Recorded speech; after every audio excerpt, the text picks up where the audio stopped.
إن الحمد لله نحمده ونستعينه ونستغفره ونعوذ بالله من شرور أنفسنا ومن سيئات أعمالنا من يهده الله فلا مضل له ومن يضلله فلا هادي له وأشهد أن لا إله إلا الله وحده لا شريك له وأشهد أن محمدا عبده ورسوله فإن أصدق الحديث كتاب الله وخير الهدي هدي محمد صلى الله عليه وسلم وشر الأمور محدثاتها وكل محدثة بدعة وكل بدعة ضلالة وكل ضلالة في النار وبعد அன்புள்ள சகோதரர்களே, சனிக்கிழமை தோறும் நடந்து வரக்கூடிய இந்த மார்க்க நிகழ்ச்சியிலே இந்த வாரம் அடிப்படைகள் உள்ள ஒரு சமுதாயமே வெற்றி பெறும் என்ற தலைப்பில் ஒரு சில முக்கியமான கண்ணோட்டங்களை பற்றி உங்களுக்கு மத்தியிலே ஞாபகப்படுத்திக் கொள்ளலாம் என்று நினைக்கின்றேன். அன்புள்ள சகோதரர்களே, அடிப்படை உள்ள ஒரு சமுதாயம்தான் வெற்றி பெறும் என்கின்ற இந்த தலைப்பை பொறுத்த வரைக்கும் ஒரு மூடலான தலைப்பாக இருந்தாலும் கட்டாயம் இன்று முஸ்லிம்கள் உள்ள சூழலிலே நாங்கள் கட்டாயம் ஒரு புரிந்து கொள்ள வேண்டிய ஒரு தலைப்பு என்பதை நாங்கள் மறந்துவிடக்கூடாது.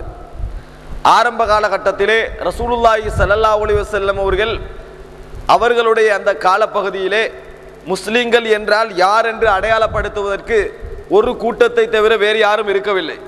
ரசூலுல்லாஹி ஸல்லல்லாஹு அலைஹி வஸல்லம் உடைய காலகட்டத்திலே முஸ்லிம்கள் என்ற ஒரு கூட்டத்தை தவிர முஸ்லிம்கள் என்று அடையாளப்படுத்தப்படுவதற்கு வேறு யாரும் இருக்கவில்லை. ஒரு சிலர் இருந்தார்கள், அவர்கள் முனாஃபிக் என்று அழைக்கப்பட்டார்கள். அவர்கள் முஸ்லிம்கள் அல்ல, முனாஃபிக்குகள், முஸ்லிம்களோடு கலந்திருந்தார்கள், இப்படி அழைக்கப்பட்டார்களே ஒழிய முஸ்லிம்களில் இவர்கள் முஸ்லிம்களா என்று இரண்டில் யார் என்ற ஒரு கேள்வி ரசூலுல்லாஹி ஸல்லல்லாஹு அலைஹி வஸல்லம் உடைய காலத்தில் இருக்கவில்லை. ஆனால் இன்றைய காலகட்டத்திலே முஸ்லிம்கள் என்று ஒவ்வொருவரும் தங்களை சொல்லிக் கொள்ளக்கூடிய அளவில் பிரிந்து இருப்பதை நாங்கள் பார்க்கிறோம். லா இலாஹ இல்லல்லாஹ் முஹம்மதுர் ரசூலுல்லாஹ் என்ற கலிமாவை சொன்னால்தான் முஸ்லிம் என்கின்ற அந்த நிபந்தனை ஏற்றுக்கொண்டாலும் இதையும் செய்தால்தான் முஸ்லிம் என்று கூடுதலாக நிபந்தனை விதிக்கக்கூடிய மக்களை நாங்கள் இன்று பார்க்கிறோம். அந்த அடிப்படையில் லா இலாஹ இல்லல்லாஹ் முஹம்மதுர் ரசூலுல்லாஹ் என்பதை விட இன்னொன்றை கூடுதலாக்கிவிட்ட நிறைய பேரை பார்க்கிறோம். மன்கால லா இலாஹ இல்லல்லாஹ் தஹலல் ஜன்னா, எவர்கள் லா இலாஹ இல்லல்லாஹ் சொன்னார்களோ அவர்கள் சொர்க்கம் நுழைந்தார்கள் என்று ரசூலுல்லாஹி ஸல்லல்லாஹு அலைஹி வஸல்லம் சொல்கிறார்கள். திட்ட தெளிவாக லா இலாஹ இல்லல்லாஹ் என்ற வார்த்தையை எவர் கடைசி நேரத்திலே சொல்லுகிறாரோ அவர் சொர்க்கம் நுழைந்தார், அவர் முஸ்லிமாகி விடுவார் என்ற எத்தனையோ செய்திகளை பார்க்கிறோம். அப்படி இருந்தும் இந்த சமுதாயத்திலே பைஅத் இஸ்லாத்தின் நுழைவாயில் என்று புத்தகங்கள் வெளிவருவதை பார்க்கிறோம். பைஅத் இஸ்லாத்தின் நுழைவாயில், லா இலாஹ இல்லல்லாஹ் என்ற கலிமாதான் நுழைவாயில், தௌஹீது தான் நுழைவாயில் என்று சொல்ல வேண்டிய ஒரு சமூகம் இந்த அளவுக்கு தாங்கள் சரிகண்ட கொள்கைகளை கருத்துக்களை உட்படுத்தக்கூடிய அமைப்பிலே முஸ்லிம்கள் என்று பலவிதமான அமைப்பிலே மாறி இருப்பதை நாங்கள் பார்க்கிறோம். எல்லா இடங்களிலும் ஒன்றை தாண்டி இன்னொன்றை உட்படுத்துவதை பார்க்கிறோம். லா இலாஹ இல்லல்லாஹ் முஹம்மதுர் ரசூலுல்லாஹ் என்று சொன்னால்தான் முஸ்லிம் என்று சொல்லிவிட்டு அதே நேரத்தில் ரசூலுல்லாஹி ஸல்லல்லாஹு அலைஹி வஸல்லம் அவர்கள் இறுதி நபி அல்ல, இன்னொரு நபி வருவார் என்று சொன்னால்தான் முஸ்லிம், வெறுமனே லா இலாஹ இல்லல்லாஹ் சொன்னால் போதாது என்று சொல்லக்கூடிய கூட்டங்களை பார்க்கிறோம். ஆக சகோதரர்களை, இன்றைய உள்ள பிரச்சனை என்னவென்று சொன்னால் யார் வெற்றி பெறுவார்கள், எவர்கள் வெற்றி பெறுவார்கள் என்கின்ற ஒரு கேள்வி எங்களிடத்தில் இருப்பதை பார்க்கிறோம். ரசூலுல்லாஹி ஸல்லல்லாஹு அலைஹி வஸல்லம் காலத்திலே நபிகளாரும் நபித்தோழர்களும் எப்படி இருந்தார்களோ அப்படி இருந்தவர்கள் தான் வெற்றி பெறுவார்கள் என்பது நாம் அறிந்த விஷயம். ஆனால் அவர்கள் எப்படி இருந்தார்கள் என்பதை ஒவ்வொரு பிரிவும் தங்களுக்கு ஏற்றது போன்று சொல்லிக் கொண்டிருப்பதை பார்க்கிறோம். எனவே சகோதரிகளே, கட்டாயமாக நாங்கள் ஒரு அடிப்படை இங்கே தெரிந்து கொள்ள வேண்டும். யார் வெற்றி பெறுவார்கள் என்பதற்காக நான் இதை பேசவில்லை. அடிப்படை உள்ளவர்கள் தான் வெற்றி பெறுவார்கள் என்கின்ற இந்த தலைப்பு குர்ஆன் எங்களுக்கு சொல்லித் தருகின்ற நிறைய விஷயங்களை இங்கே காண முடியும். இது இந்த தலைப்பை நாங்கள் பேசுவதற்கு ஒரு நோக்கம். இன்னொன்று என்னவென்றால், வெறுமனே இஸ்லாத்திற்குள் மாத்திரமல்ல, இஸ்லாத்திற்கு வெளியே இஸ்லாத்தை பிழை என்று சொல்லிக் கொள்ளக்கூடிய யூத சமுதாயம், கிறிஸ்தவ சமுதாயம், பௌத்த சமுதாயம், சைனா போன்ற இடங்களிலே கன்ஃபூசியஸ் என்று சொல்லக்கூடிய அதை பின்பற்றக்கூடிய சமுதாயங்கள், இப்படி உலகளாவிய ரீதியில் கொள்கை ரீதியாக நாங்கள் தான் வெற்றி பெறுவோம், மத ரீதியாக நாங்கள் தான் வெற்றி பெறுவோம் என்று சொல்லக்கூடிய ஏராளமானவர்களை பார்க்கிறோம். உலகத்திலே யார் வெற்றி பெறுவார்கள் என்பதற்கு அல்லாஹ் குர்ஆனிலே நிறைய விஷயங்களை பொதுவாக சொல்லி காட்டுகிறான். யார் தோல்வி அடையார்கள் என்பதை அந்த வசனங்களை பார்த்தாலே நாங்கள் புரிந்து கொள்ள முடியும். நேரடியாக விஷயத்துக்கு வராமல் இது சரியானதா அது ரசூலுல்லாஹி ஸல்லல்லாஹு அலைஹி வஸல்லம் அவர்களுக்கு பின்னால் நபி வருவார்கள் என்பது சரியானதா, பையத்து சரியானதா, ஷியா கொள்கை சரியானதா, நேரடியாக வர தேவையில்லை. அதுதானே பிரச்சனை. எவர்கள் வெற்றி பெறுவார்கள் என்பதற்கு அல்லாஹ் சில பொது அடையாளங்களை குர்ஆனிலே சொல்கிறான். பௌத்தம் வெற்றி பெறுமா, யூதம் வெற்றி பெறுமா, கிறிஸ்தவம் வெற்றி பெறுமா, அல்லது இஸ்லாத்திற்குள்ளே உள்ளேயே பல பிரிவுகளாக பிரிந்து கொண்டிருக்கக்கூடிய எந்த கொள்கைகள் வெற்றி பெறும் என்பதை அதற்காக அல்லாஹ் குர்ஆனிலே சில பொதுவான அடையாளங்களை வைக்கிறான். உலகத்திலே ஒரு சமுதாயம் வெற்றி பெற வேண்டும் என்றால் குர்ஆன் சொல்லுகின்ற ஒரு அடிப்படை உள்ள ஒரு சமுதாயம் தான் வெற்றி பெறும் என்பது.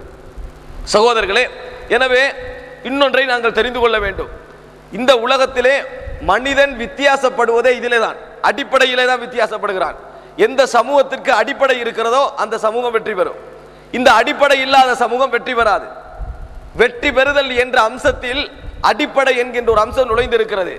மற்ற மிருகங்களுக்கும் மனிதர்களுக்கும் உள்ள வித்தியாசமே அதுதான். சகோதரர்களே, நாங்கள் பார்க்கிறோம், சாப்பிடுதல், உடுத்தல், அதே போன்று நம்ம வாழுகின்றதற்காக ஒரு இடத்தை அமைத்துக் கொள்ளல், அதற்காக வேண்டி பாடுபடல், இவைகள் இருக்கிறதே, இவைகள் மிருகத்திற்கும் மனிதனுக்கும் வித்தியாசம் இல்லாத ஒரு அம்சம். பிறந்தால் அவன் சாப்பிட வேண்டும், உடுக்க வேண்டும், வீட்டில் வாழ வேண்டும் என்பது நாங்களாக முயற்சித்து யோசித்து தெரிந்து கொண்ட ஒரு விஷயம் அல்ல. எங்களுக்கு அல்லாஹ் விதியாக எழுதிவிட்ட ஒரு விஷயம். அல்லாஹு தஆலா எங்களுக்கு விதியாக எழுதிவிட்ட ஒரு விஷயம். மிருகங்களுக்கு நீங்கள் இன்னென்ன டியூட்டி தான் செய்ய வேண்டும் என்று யாரும் சொல்லிக் கொடுக்கவும் இல்லை, அந்த மிருகங்கள் யோசிக்கவும் இல்லை. விதியாகவே அல்லாஹு தஆலா எழுதியிருக்கிறான். இந்த உலகத்தில் பிறந்தால் வாழ வேண்டும். வாழ வேண்டும் என்றால் உடுக்க வேண்டும், சாப்பிட வேண்டும், ஒரு இடம் தேவை, குழந்தைகள் பெருக வேண்டும், ஜோடிகள் தேவை. இவைகள் எல்லாம் அல்லாஹ் இயல்பாகவே வைத்தது. இந்த இயல்பை வைத்து யாருமே பெருமை அடிக்க முடியாது. நான் பிறந்து விட்டேன் என்று வையுங்கள், எனக்கு ஒரு மதம் இல்லாது விட்டாலும், எனக்கு ஒரு கொள்கை இல்லாது விட்டாலும் நான் சாப்பிட வேண்டும், நான் உடுக்க வேண்டும், எனக்கு ஒரு ஊடு வேண்டும், எனக்கு ஒரு வீடு வேண்டும், நான் திருமணம் முடிக்க வேண்டும், எனக்கு குழந்தைகள் வேண்டும் என்பது நாங்களாக கற்பனை பண்ணி யோசித்து தீர்மானித்துக் கொண்டவைகள் அல்ல. விதி. பிறந்தால் இது விதி.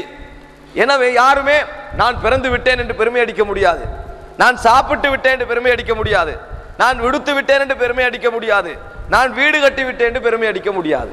ஏன்? இதில் மிருகங்களுக்கும் இவர்களுக்கும் வித்தியாசமே இல்லை. மிருகங்களுக்கும் மனிதர்களுக்கும் இந்த ஒன்றில் வித்தியாசமே இல்லை. அதனால்தான் அல்லாஹ் தஆலா இதிலே பெருமை அடித்துக் கொண்டு எதற்காக பிறந்தோம் என்ற நோக்கத்தை மறந்தவர்களை பற்றி சொல்லுகின்ற பொழுது எப்படி சொல்கிறான்? இன்ஹும் இல்லா கல் அன்ஆம், அவர்கள் மிருகங்களை போன்றன்று இல்லை என்று சொல்கிறான். அவர்களுக்கும் மிருகங்களுக்கும் வித்தியாசம் இல்லை. ஏன்? மிருகங்கள் பிறந்ததனால் சாப்பிட்டு ஆக வேண்டும், அதற்கென்ற ஒரு இடத்தை எடுத்து ஆக வேண்டும், அதற்கென ஒரு வழிமுறை எடுத்து ஆக வேண்டும், அது வாழ்ந்து கொண்டிருக்கும், ஒரு நாள் மரணிக்கும். மனிதனும் அப்படித்தான் வையுங்கள், பிறந்து விட்டோம், வாழ வேண்டும், சாப்பிட வேண்டும், உடுக்க வேண்டும், வீடு தேவை, இதுவே எங்களது லட்சியமாக மாறிவிட்டோம் என்று வையுங்கள், எங்களுக்கும் மிருகங்களுக்கும் எந்த வித்தியாசமும் இல்லாமல் போய்விடும். எங்களுக்கும் மிருகங்களுக்கும் வித்தியாசம் இல்லாமல் போய்விடும். பிறப்பிலே ஒரு விஷயத்தை எங்களுக்கு கிடைத்ததனால் அதை வைத்து பெருமை அடிப்பதில், அதுதான் எமது என்று சொல்வதிலே எந்த அம்சமும் கிடையாது. சகோதரர்களே, இப்பொழுது நீங்கள் பாருங்கள், அடிப்படை என்பது எவ்வளவு முக்கியம் என்பதை. பௌத்த சமுதாயத்திலே பிறந்த ஒருவர் பள்ளிக்கு வருவாரா? பௌத்த சமுதாயத்திலே பிறந்து ஒரு மனிதர் வளர்ந்து வருகிறார், பௌத்த சமுதாயத்திலே பிறந்து வளர்ந்து வருகிறார். அவர் என்ன செய்வார்? தாயும் தந்தையும் பன்சலைக்கு போவதை பார்த்திருப்பார், அவரும் போவார். கிறிஸ்தவ சமுதாயத்திலே பிறந்த ஒருவர் என்ன செய்வார்? சேர்ச்சுக்கு போவதை பார்த்திருப்பார், அவரும் போவார். அதே போன்று யூத சமுதாயத்திலே பிறந்தவர் என்ன செய்திருப்பார்? யூத மதத்தவர்கள் எங்கே போகிறார்கள், எனது தாயும் தந்தையும் எங்கே போனார்கள், அங்கே போவார்கள். இப்படி உலகத்திலே பிறக்கின்ற பொழுது பெற்றோர்களை பார்த்து, என் மூதாதையர்களை பார்த்து தான் உலகத்திலே எல்லோரும் வாழ்க்கை அமைத்துக் கொள்வார்கள்.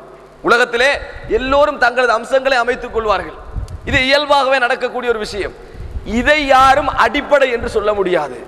வாப்பா உமாம் சாப்பிட்டார்கள் அதனால் சாப்பிடுகிறோம் என்பதும், அவர்கள் பன்சலைக்கு போனார்கள் ஆனால் நாங்கள் போகிறோம் என்பது ஒன்றுதான். அது ரெண்டுமே ஒன்றுதான். ஏன்? அது பரம்பரையாக கிடைத்த ஒரு விஷயம். நாங்களாக யோசிக்கவும் இல்லை, தேடவும் இல்லை, படிக்கவும் இல்லை, ஆயவும் இல்லை, இயல்பாக அல்லாஹ் தஆலா எழுதிவிட்ட ஒரு விஷயம். மதமே இல்லாதவனுக்கு பிறந்த ஒருவன் என்ன செய்வான்? எங்கேயும் போக மாட்டான். மதமே இல்லை, எனக்கு மார்க்கமே தேவையில்லை, ஒரு குடும்பம் வாழ்ந்து வருது என்று வையுங்கள், அவருக்கு ஒரு குழந்தை கிடைக்கிறது, அவன் எப்படி வளருவான்? மதமே பிள்ளை என்பதில் தான் அவன் வளருவான், என்பது நோக்கத்தில் தான் அவன் வளருவான். ஆக சகோதரர்களே, இவைகளெல்லாம் அடிப்படை அல்ல.